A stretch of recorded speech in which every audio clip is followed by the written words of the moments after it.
Yo, I am Bongo Ideas and welcome to Critique of the Week. On Critique of the Week, we pay attention to the major stories that have transpired within the week. We critique where we need to critique, we praise where we need to praise, but the bottom line is we pay attention to all the tiny details and we call a spade a spade. On this show, we choose conviction over convenience. Now, these are the stories we are looking at. Here now to the first one on Black Sherif and Moliy's performance at BET. I think it's a step in the right direction. For me, one of the highlights of the show wasn't even about, the awards that were presented. It was about Black Sherif actually presenting himself as the Ghanaian he is. Every time, please, so are you guys checking me out? Okay, Africa, I never disappoint you guys. So I've been telling everybody, I'm enjoying. Yeah, I'm actually trying to enjoy every single minute, no second waste. You understand me? Yeah, because my people wouldn't want me to worry too much. We are here, now be it today, I tell you. He went to that place and spoke the Ghanaian accent of the English language. Mostly when our young artists and even, established artists get a platform like BET, Grammy, and other established stages, they fumble. They want to fit into the conversation, right? So they try speaking like the people. We had instances where King Promise actually went on such stages and was speaking like someone who was born in California, right? So I appreciate and I commend Black Sherif for the first time, he picked up the mic and was speaking as a Ghanaian. He wasn't trying to sound like an American. He wasn't trying to fit in. He wasn't trying to come across as, some enlightened guy who is not proud of his African lineage and all that, right? And I feel like this is what should be the standard, should be the trademark, because when you look at the likes of Wizkid and Burna Boy, they've gotten to a stage where they don't care about their accents.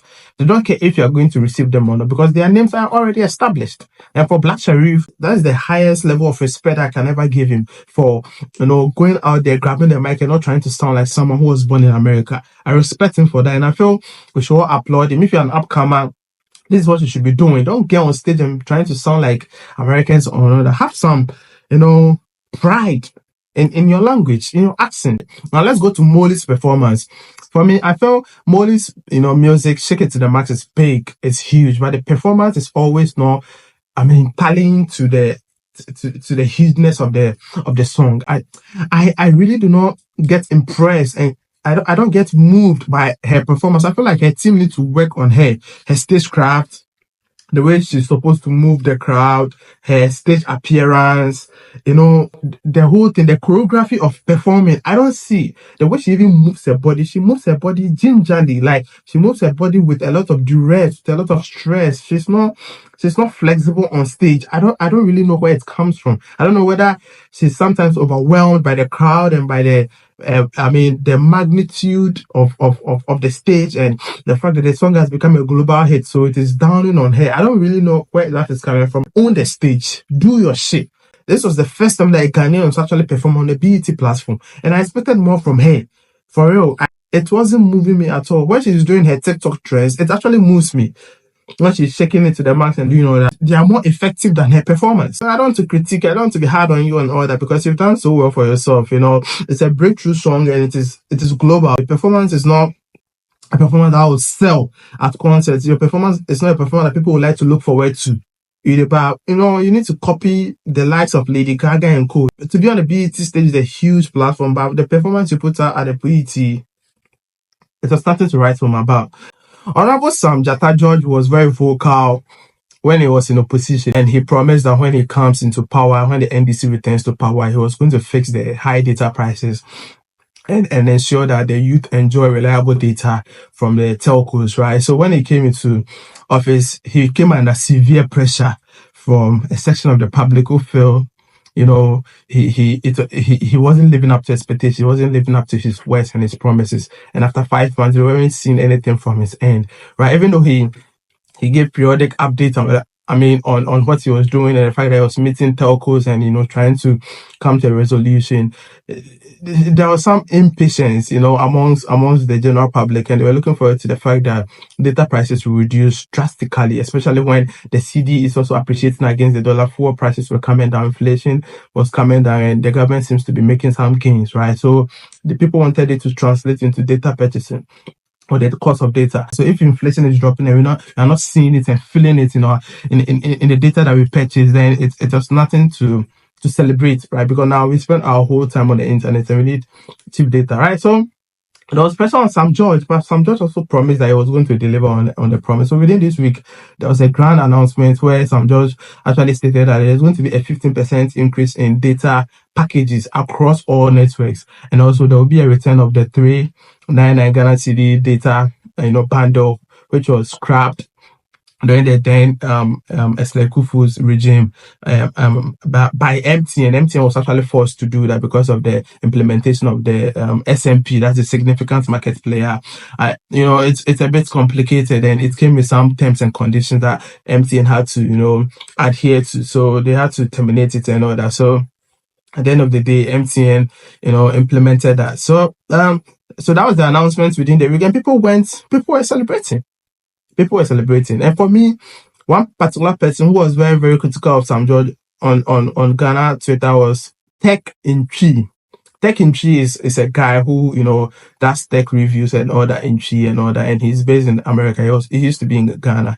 He was so vocal and he was very critical of Sam George. So when the announcement was made, it was more like, so what else, right? So this guy came out to celebrate and also, praise himself for being the one who spearheaded the whole thing and ensured that, the right thing was done. So for me, I felt it's good, it's good that, data prices are going to be reduced, or there's going to be a restoration of better packages, or there's going to be a 15% increase in data packages. It's a good thing, right? But I don't think anybody on social media should take credit for being the one who was able to effectively get us to that point. Because during the tenure of the previous government, we learned that you can be as vocal as anything, but if the government does not have the willpower to get things done, bro, you go feel make noise, you know what to go mind. That's why I told In Twi that he should never take credit for trying to be that he was the one who made it possible. What if Sam George was not ready to fix it? Sam George made this promise in 2022, so it is a personal promise. It's a personal motivation to get a thing that it's not even about you making noise. Whether you made noise or not, it was still going to get done, right? So I don't think you should take any credit. Your persistence should be, recognized, but I don't think you should beat your chest and be like you're the one who pushed Sam George to the point where he had to arrange the meeting, because Sam George actually during his vetting in Parliament, promised that he was going to get that fixed, and he had already promised years back, right? So it's not even about you. And this is the whole data pricing issue. It became an issue during the turn of the NPP, right? So I don't think In Twi should, try to be like he was able to push the government to do anything. You didn't do anything, bro. But after the data prices, you've launched a dating site, right, bro? So you need this whole data thing to launch a dating site so that we can go there and go and get clients, because most dating sites are not even for dating per se. It's mostly guys in Ghana or other parts of the world who go there to look for clients and, take money from them and all that, right? So in a way, also encouraging fraud and, scamming and all. Effective July 1st, we are going to see something different when it comes to data purchasing. But I feel like there should be a restoration of data zone, and also smaller purchases should be, enough for us to use, because Charlie, not be everybody will if you buy the trainer and Ghana cedi thing or Charlie. So Sam George, if you're looking at aspect, some 10 cedi for 2 gigabytes, some 15 cedis for this, just for you needs to be tweaked properly.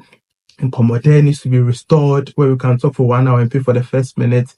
You guys need to look into that and try to work it out. The SMP and all those conditions, there's a way that you guys can deal with it, and make sure that the Ghanaian people are happy. Charlie, we did that this week, we hear say Kwadwo Sheldon say, Charlie, he get the aim of entering into Ghana's parliament. I say, I have an ambition. You don't see me following a political party because I want to eat jollof. I have a bigger ambition. And to be in the path where we are seeing. Maybe in the next 4, 5, 6, 7, 8, 9, 10 years, whatever, you go see me for parliament doing yeah. I did love, bro. I did love. We actually went to see Baumia for the Eid festivities, and he was given a mic to speak, and it was like, Baumia's presidency is inevitable, and Baumia is the right person to lead Ghana. This was he declaring his stance, and also pledging his allegiance to the NPP and to Bawumia.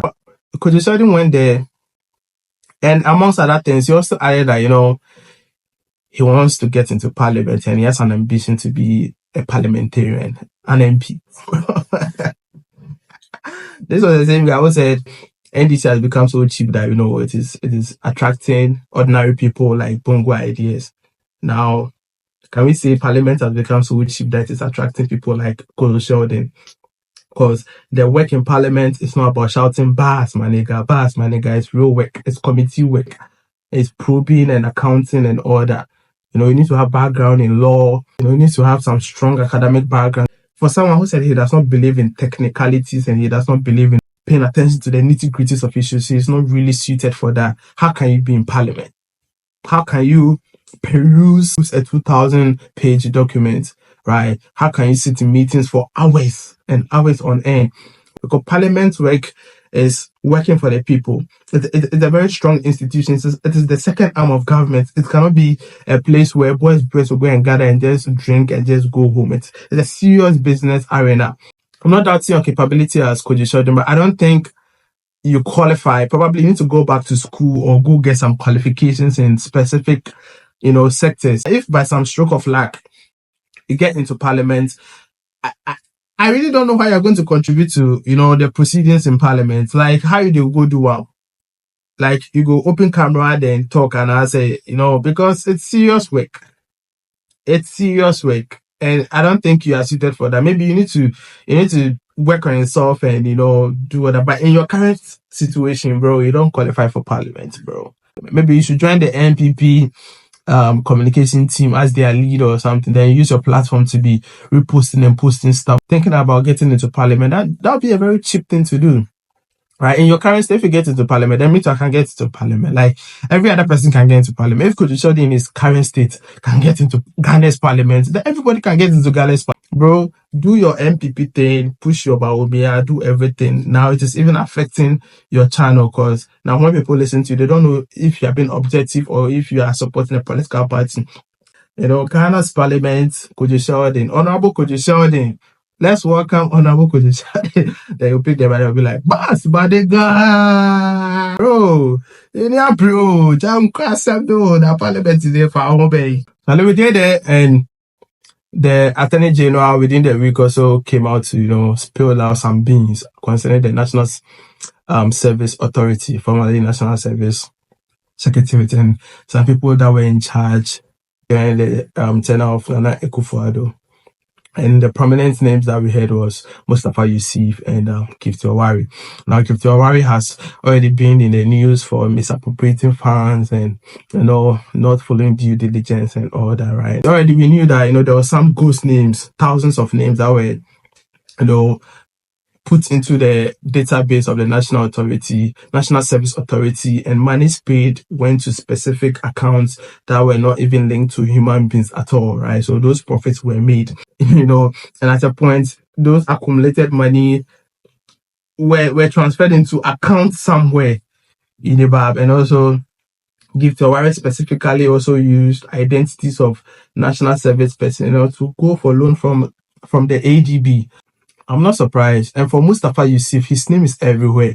Every scandal, he's here, he's at the sports ministries, at the National Service Authority, at All African Games. Like, we need to see people going to jail. We need to see people bringing back their money. We need to see people accounting for whatever has happened. We don't want media parade and, giving us information. I mean, giving us information also helps. It helps the conversation and all that. But I feel we need to move beyond just information. Like, we need something concrete. According to the Attorney General, these are lists of Category A suspects under the NSS Ghost Name Scandal. So these are people or names of individuals that, according to the Attorney General, got embroiled in the whole NSS scandal. With a little bit of a breakdown, these were the amounts that was misappropriated. The total amount is 548,333,542.65 Ghana cedis. This was actually monies that we can't trace at all, that were, transferred into different accounts and pocketed from the whole NSS ghost names for a period of 6 years. So the year that they really made a lot of money was the 2022-2023 NSP year, where they had 350 million 926,977.1 to loss to NSS goes to now Gifty Oware. Mensah has been in the news for using the NSS allowance as a collateral to secure a 30 million loan from ADB. Dominic Ayeni actually declared, the Attorney General. I also read somewhere that, she's also ready to, return some money back to the states, our COVID funds, our e-levy, our betting taxes. Where did they go? Do those levies actually end up at the Ghana Revenue Authority, or they had other accounts that they were going to? Like, see, the way the state was fleeced, then the way these people actually took money from the state and looted the state, it be crazy. This was why our city was even depreciating, because you guys were stealing money. And it's not like you are stealing money to even invest back into the system. You are stealing money and keeping them in accounts, in your homes, under your beds. Like, why? Why are you so evil? Why are you so wicked? Why do you do this to us? Why do you do this to the country? Like, if the country is your own personal business, that's how you run it. You don't have empathy, you don't have feelings.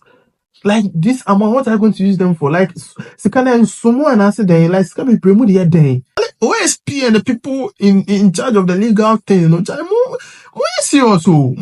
something about this. We don't want the usual conversations in the media. We want something to be done. We want people to be prosecuted. We want people to return money to the state. We want things to happen. Go after them wherever they are. Bring them back to Ghana. Charlie, let be small money heist way happen for Ghana. Charlie, and imagine people in other big positions. Bank of Ghana, Jubilee House. If you worry, Charlie, you're watching it be original and I say be fake. Because Charlie, we did check the Richard Mill price online. Check Kakra Womo. If it be fake there, they will go for you. But if the Richard Mill be original way, Charlie, take on a state money we take by Wasuba for bring them back. Charlie, within the week, we also had Sarkodie and Kweku Smoke release a track. I've already given my verdict on it. I said the track wasn't it is a good track as far as Kweku Smoke is concerned, but as far as Sarkodie is concerned, it was nothing new. It wasn't like something I've never heard before. It is something I've heard before. The lyrics and everything.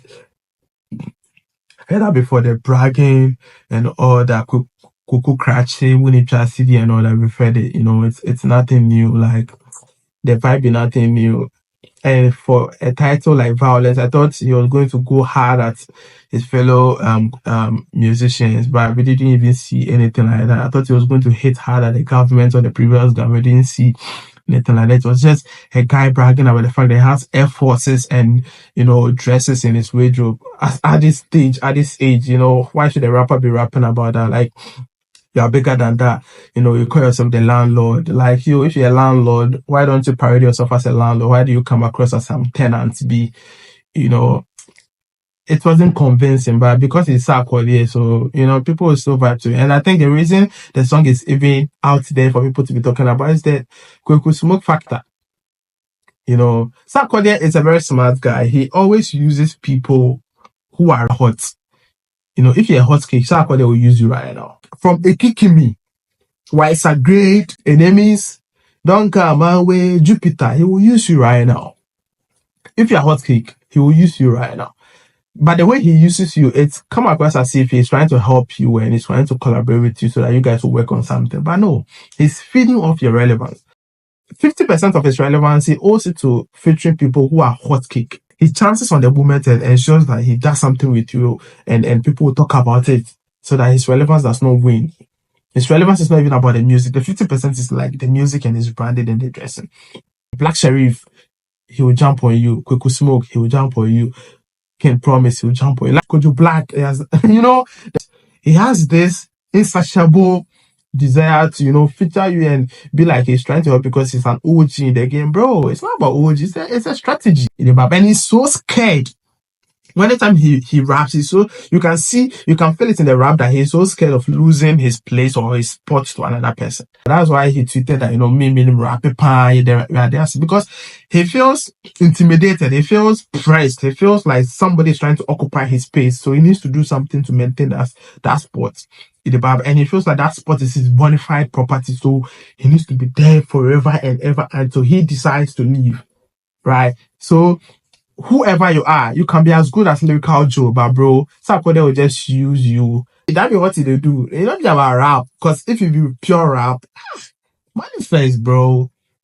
Sarkodie rap, they say, then a Sarkodie I can't enter that. Sarkodie pan, then what can't enter that. But of the chat people way on him, some a hot cake. So the bear will be used to mona, what can't normal basic lines. So the bear he will still be in the conversation.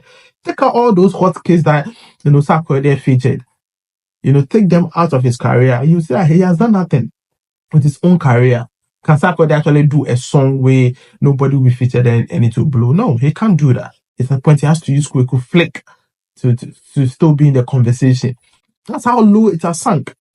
Sarkodie, he fell off like 2015, nothing new, because he's not going to win a BET, he's not going to win a Grammy, he's not going to get any big stage to perform on.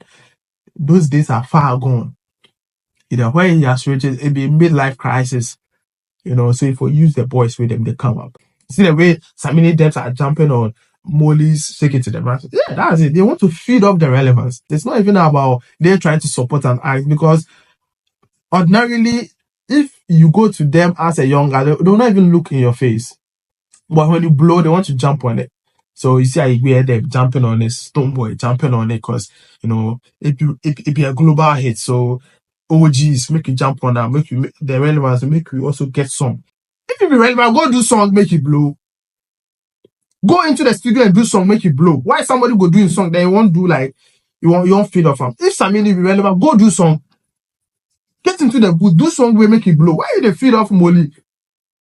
If that song will not blow, like we not go hear from you again, or your vocal cords it die, it die. Like bear them, we not hear from you for the past 10 decades. They do raga. What the fuck is wrong with you guys? Or be a blow, they can't feed off her. So that be how them they do Sarkodie them, or that be the strategy them they use. About the violence track, they rate them 3/10, bro. And if I'm rating it because of Kweku Smoke, in the bad way Kweku Smoke, I'll be very, very disappointed in you that you hop on this, because when you reach Charlie, if for bringing something new, something great, like feature somebody we go boss on our mind. Featuring Sarkodie not be new, because Sarkodie you featured him long ago, and show why you did, those times. What I say, then I will be a big star. Forget Sarkodie and then yeah, why and yes, Sarkodie never my BBA. Oh, where drew you arrived? Your idea and yes, Sarkodie never more that my touch. What I say, do your shit, and the OG's way you want take relevance of the new art. No, come at you, bro. Charlie, Sharaf Mahama is for there, bro. Sharaf Mahama. Charlie, I respect you for reviving our boxing. Boxing used to be the first love of Ghana, where we had the likes of what are the names? Ikote, we had the likes of Azuma, Zum Nelson. They were the ones who, made us develop some love for boxing. But it got to a period where the whole boxing thing was dying, right? So that's why I respect President Mahama for building the Buko boxing arena at the time. Because we had no boxing arena in Ghana. And today it is still serving.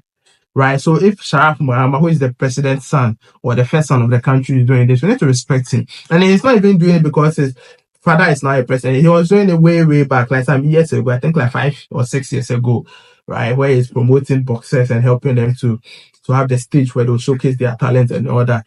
And he's using the whole Buko community where most boxers come from, their hone their skills and harness their prowess and all that, right? No, Sharaf, it is sport there, and I think any sensible person will support this cause, because we're in this country where we had people coming to government where their kids were not doing anything like this. They were building 5-star restaurants, which are serving no purpose. They were taking contracts for interchanges where they can't even account for. They were taking spaces at the airports where they were using it for their personal gain and interest, right? So if there's a president's son who is not even in government, who has not taken any contracts, who is not enjoying from any of the coffers, and he's using his own resources to promote boxers, bro, the clap for him. Sharaf Mahama bringing Anthony Joshua to Ghana, bro. The standard be high, the bar be high, the sound at the Bukum, the interest, filling the whole Bukum. People today people want to go to watch a boxing bout than to go to the Accra Sports Center to go and watch a football match. That's the kind of work that Sharaf Mahama has done, and I think he deserves the plaudits, he deserves the recognition, the applause, and everything. Because Saleh, he really spoiled it. In the next years, you start having world champions. Boxing will be back on the global stage. You will have another Azuma Nelson. Sharaf, bro, continue the Barbie. Do they invite you, make a camp house, then Charlie, make you chop them things, Friday Mahama, Charlie, do I call me, Charlie, make you talk and things, make you vibe with the Barb. You people they spoil there, because this is the impact you're talking about, not be the impact where you be some president in daughter or son, then you they chop money way, they take contracts way, account for that, they talk bullshit to the people. By Papa. That is how we wrap up on critique of the week. As I said, on critique of the week, we pay attention to all the tiny details, and we try to call a spade a spade. On this show, we choose conviction over convenience. Watch, share, and subscribe. I'm out.